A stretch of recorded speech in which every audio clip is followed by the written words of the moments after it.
সাধারণত ফেব্রুয়ারি মার্চের দিকে অনুষ্ঠিত হয়ে থাকে Pakistan super league PSL.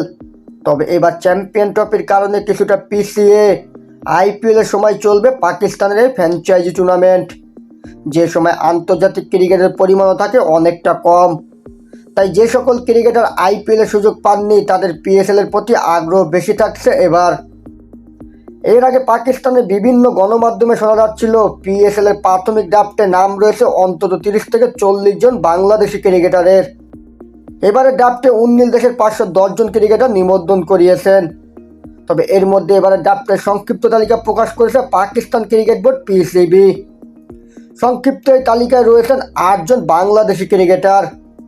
PSL player ড্রাফটের শীর্ষ 2 ক্যাটাগরিতে রাখা হয়েছে টাইগার ক্রিকেটারদের, যেখানে আগে থেকে সাকিব আল হাসান ও মোস্তাফিজুর রহমানের নাম অন্তর্ভুক্ত করার কথা জানিয়েছিল পিসিবি।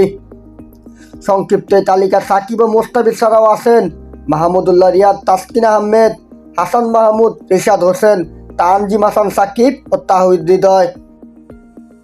আগামী 11 জানুয়ারি পিএসএল এর 10ম আসরে প্লেয়ার ড্রাফট অনুষ্ঠিত হওয়ার কথা রয়েছে। টুর্নামেন্টের নিয়ম অনুযায়ী ড্রাফটের আগে ফ্র্যাঞ্চাইজিগুলো সর্বোচ্চ 8 জন খেলোয়াড় ধরে রাখতে পারবে। তবে কেবল বর্তমান চ্যাম্পিয়ন ইসলামাবাদ ইউনাইটেড, লাহোর কলন্দার্স ও কোয়াটা গ্যালেডিয়ার্স রিটার্ন করেছে তাদের সর্বোচ্চ 8 জন খেলোয়াড় করে। আর বাকি 3 ফ্র্যাঞ্চাইজি করাচি কিংস, মুলতান সুলতানস ও পেশোয়ার জালমি 7 জন করে রিটার্ন করেছেন। বর্তমান সময় বাংলাদেশ প্রিমিয়ার লিগ বিপিএলও দেখা যায় পাকিস্তানি ক্রিকেটারদের আধিক্য। চলমান মৌসুমে অসংখ্য পাক ক্রিকেটার খেলছেন বাংলাদেশ প্রিমিয়ার লিগ বিপিএলে। সেই ধারাবাহিকতায় এবার বাংলাদেশি ক্রিকেটারদের সংখ্যাও পাকিস্তানি এই টুর্নামেন্টে বাড়ানোর দিকে নজর দিচ্ছে দেশটির ফ্র্যাঞ্চাইজিগুলো।